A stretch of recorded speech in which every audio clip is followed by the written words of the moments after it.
Welcome to the WebMD Health Discovered podcast. I'm Dr. Neha Pathak, WebMD's Chief Physician Editor for Health and Lifestyle Medicine. Anyone listening can imagine hearing the words, "You have cancer." Those words may bring with them a flood of fears, with all that's flashing through your mind about how your life will change when you're confronted with the next step, being told, "You need chemotherapy," or "Let's start hormone therapy." A whole new set of fears may arise. Fears about how the treatment itself will impact you. Will I be too exhausted to work? Will the nausea keep me in bed? What about my hair, my nerves, my sex life, my sense of self? If that's where your head is right now, this episode is for you. Today, we'll unpack practical evidence-based tools to keep you functioning and feeling like yourself while you navigate cancer treatment. We'll also explore how and when to communicate your experiences to your healthcare providers, because surviving cancer isn't enough. You deserve a good quality of life while you're doing it.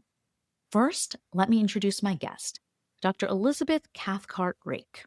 Dr. Cathcart-Rake is a medical oncologist at Mayo Clinic who specializes in the treatment of breast cancer. Her research is focused on reducing treatment side effects in cancer survivors, anything from neuropathy to fatigue.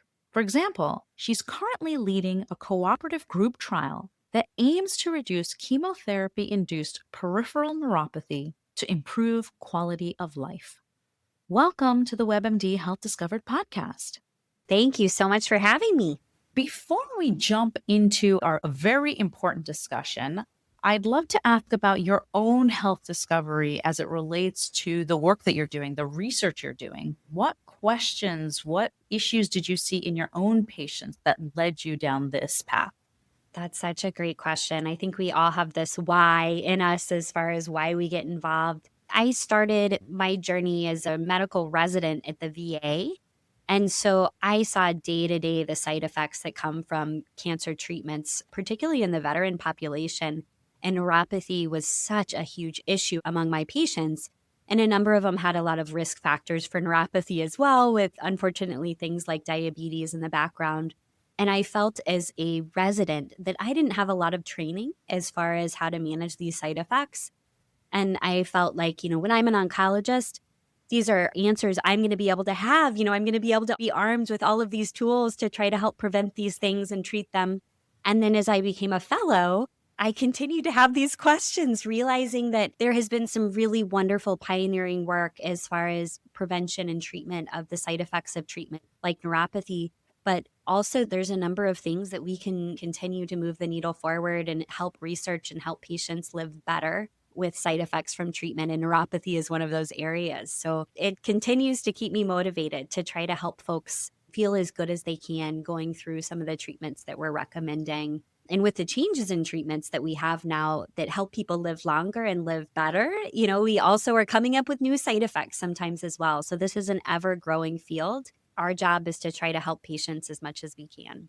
So, can you talk a little bit about some of the nuances of what you can expect with these different treatment regimens? You mentioned that there's a shift in the type of therapeutic options that we have as well. So, can you talk us through some of the big categories and some of the side effects that you might think of often associated with those treatment categories? Yeah, absolutely. So traditionally, we think about cancer treatment as being chemotherapy. And this is often where folks' minds go, understandably, when they think about cancer treatment. Chemotherapy, we talk about, is killing both the good cells and the bad cells in the body. And fatigue is one of the biggest side effects to chemotherapy, as well as things like nausea and vomiting, infection risk, numbness and tingling, that neuropathy word that you heard me use earlier, alopecia, so hair loss. And as you brought up very thoughtfully, patients often will come in and talk with us about their most feared side effect. And I actually really welcome that in clinic. I have folks who come in and think about chemotherapy and they imagine themselves being at home and just vomiting all day for weeks on end. It's really helpful for me to know what those preconceived notions are so I can help say, oh gosh, this is not a regimen that causes a lot of nausea, or this is one that does, but let's do all these things to help prevent that. I try to take that approach. And same thing, for instance, with alopecia. So chemotherapy is one bucket I think about. In the breast cancer space, I think about endocrine therapy, which is really anti-hormonal therapies. Those have those side effects that are more like hot flashes and night sweats and things like that. That can be not just for breast cancer, though, that's for prostate cancer as well.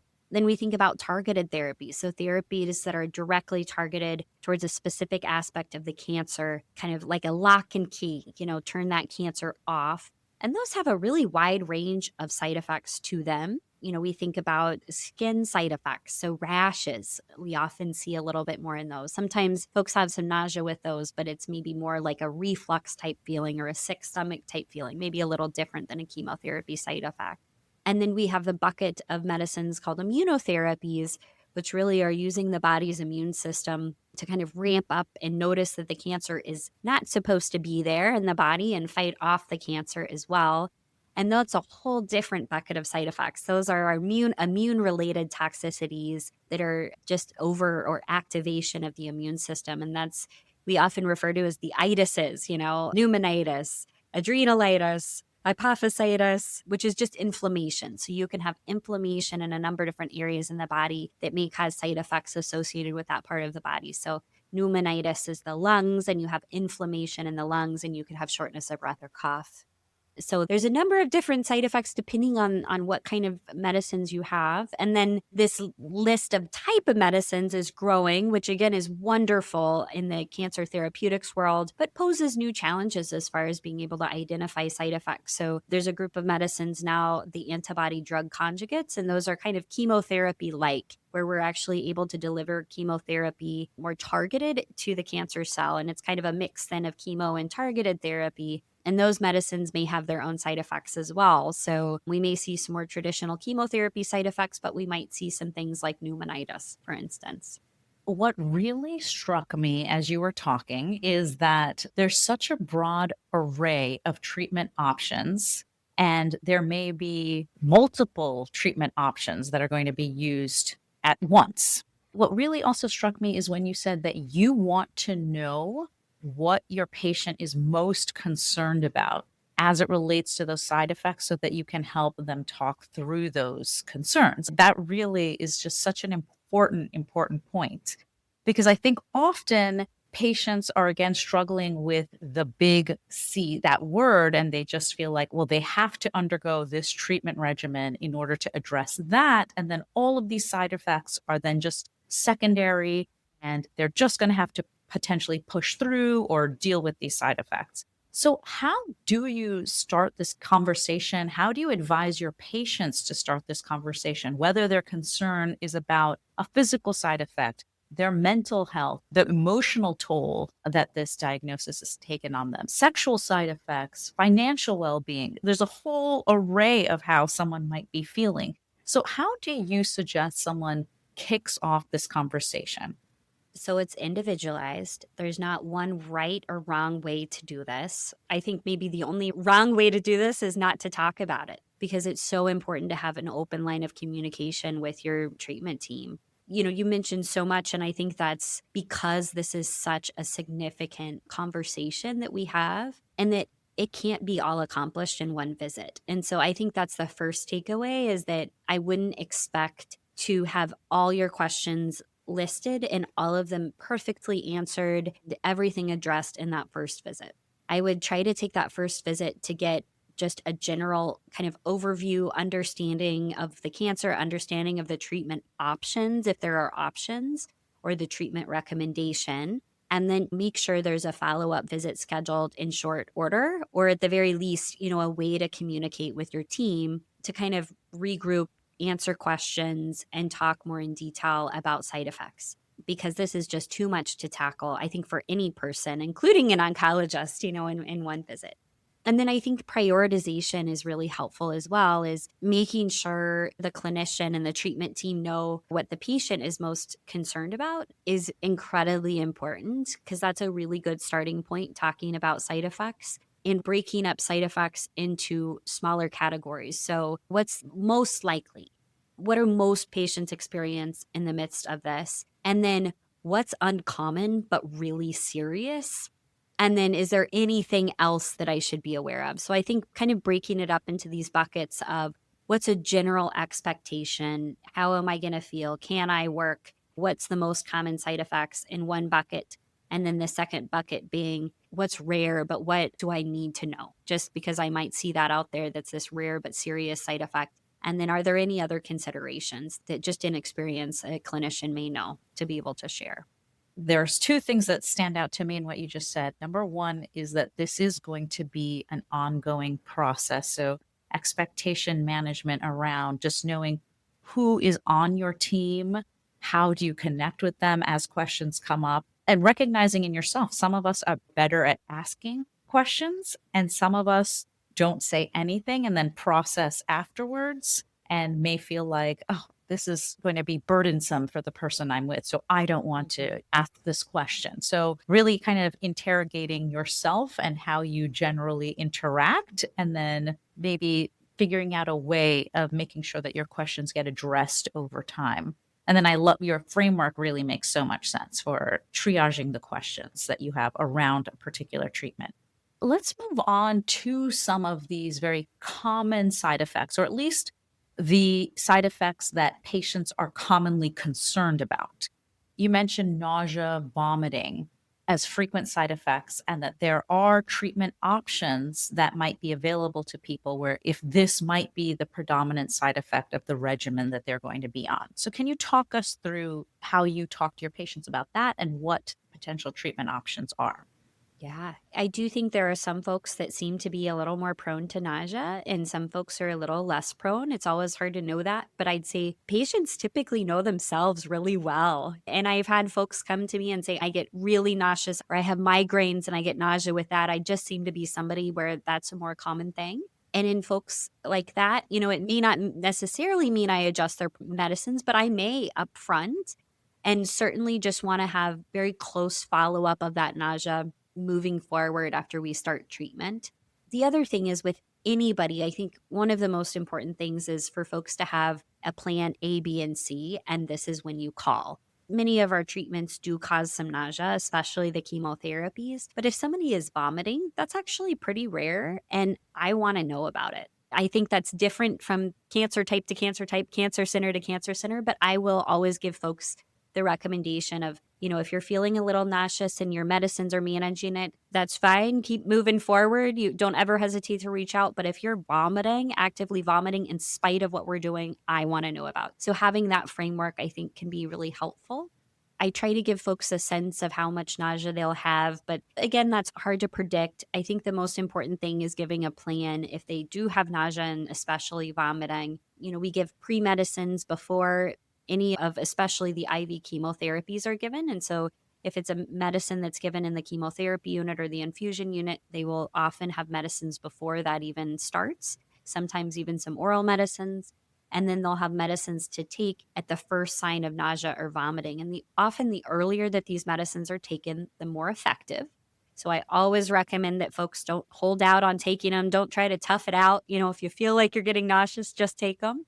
And there's often a kind of a group of different types of medicines that we use that work in different ways. And some patients may find one more helpful than another.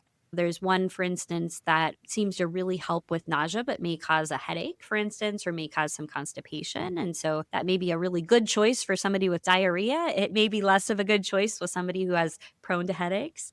There's another medicine that can really help with sleep as well as nausea. So just trying to find the right fit of a medicine with the other medicine somebody's on and kind of the risk factors that somebody has is really important. Then, sort of moving on to the other major impact that you were talking about, which is fatigue. Can you talk us through how you address fatigue in your patient? That seems like a tough one. That is such a tough one. This is one of those things that, is just really challenging to treat with a pill. because there's so many things that factor into fatigue and everyone experiences it differently. And it's really just a side effect of chemo that we just don't have good pill medicines for. It can just be a challenge.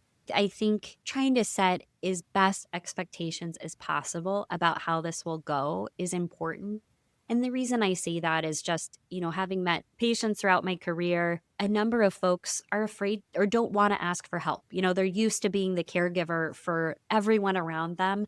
And then they face this cancer diagnosis and they very much want and expect, understandably, to continue to be able to do all of those things such that they don't ask for help and it can just be even more challenging to manage. And I think just having some expectations of life, this is a life shift, and that's super hard. There's nothing that makes that piece easier, but just to try to surround yourself and make a list of the things that need to be done and then ask people to help with the list, that type of thing to help navigate maybe a shift in relationships that comes with fatigue. As far as fatigue management, what we have the most data for is this strategy called energy conservation, which is really trying to save up your energy for things that really are really meaningful and either need to be done or bring someone joy throughout the day, and then rest when you need to. Part of that is trying to keep as much of a usual schedule as possible, again, with the thought that things do change significantly. Trying to wake up at the same time each day, trying to kind of work in some expected activities during the day, albeit maybe small, and then also doing some sort of activity that may be different for different folks based on what you're coming in doing. We know that things like yoga and tai chi, even sitting in a chair, can really help with fatigue and sometimes some of the joint pains and muscle pains that come with some of our treatments. So strategies like that can be really helpful. We've been looking into things like acupressure and acupuncture as well to try to help with some symptoms as well. Those management strategies that don't involve a pill, I think, can be really beneficial. We're really interested here in studying ginseng. So we actually have a clinical trial open looking at ginseng for different groups of folks dealing with cancer treatment. So there is a lot of interest in new options for fatigue, but that's usually what I share with folks, and I hope folks find to be helpful. It's really helpful and really interesting because it feels almost counterintuitive, maybe as a patient, to feel like you've got to schedule in some time for physical activity, whatever that means to you. And I think really important what you mentioned about finding joy in your day and maintaining as close to a schedule as you possibly can. So the balance really of listening to your body when you need to conserve energy, but also thinking about physical activity as your treatment as well. So just like you would get up to take your medicine at a certain time, you'd think about maybe potentially doing some sort of physical activity as medicine to keep yourself moving in some ways. I think that the literature there is getting stronger. Absolutely. And you said that just beautifully. I love the way you described that. That's absolutely correct. So then moving on to peripheral neuropathy, part of your research, can you talk to us a little bit about what does it mean to have neuropathy? Explain that a little bit. And then what are some of the options for managing? Neuropathy is often described as numbness or tingling of the fingers and toes, but sometimes it can be burning pain. Sometimes it's just changes in circulation. And so folks go out in the cold and they don't feel that it's as cold, or they feel more cold, but they're less able to feel the floor and actually realize when they're stepping on something or getting into trouble with their extremities because their nerves aren't picking up on signals as well. So there's a wide range of how this is described. Neuropathy comes from a number of different chemotherapy agents. We've also started seeing it with some of these new, more targeted therapies or these antibody drug conjugates as well. And so we're trying to learn more about the way neuropathy is experienced with those two. As far as treatments, so gosh, I am excited to be able to share, hopefully in the future, that we have a wide array of treatments and preventive options out there. I do think some of these things are coming. There is a medicine that has been shown to decrease the symptoms of burning pain associated with particularly chemotherapy. That's a medicine called duloxetine. We've had some mixed results from other medicines that help treat nerve pain, like gabapentin, where I've had a number of folks report a benefit. The trials have been somewhat mixed there. And then also, we've seen some mixed results to studies looking at acupuncture for neuropathy. And then I'm very interested in strategies, things like exercise and things like that. And then also these more complementary medicine strategies like acupuncture, but something called Scrambler, which is kind of like a fancy TENS unit almost that helps try to kind of retrain the electrical impulses in the fingers and toes. And we certainly need more data on many of these things, but there's an array of things that we'll talk about that we hope to have more information as we move forward. As far as prevention of neuropathy, that's also critically important. As you very kindly mentioned, starting out here, I am very thankful to be the PI on a trial looking at a medicine to help prevent peripheral neuropathy with paclitaxel, one of our chemotherapy agents. I'm very excited about the potential for this medicine. But there's also studies ongoing looking at something called cryocompressions. So, strategies to try to decrease the chemotherapy flow to the fingertips and the toe tips to try to prevent neuropathy. That's building on the strategy called cryotherapy, which is actually ice. So many folks will hear about ice gloves and booties while the chemotherapy is infusing to try to prevent neuropathy.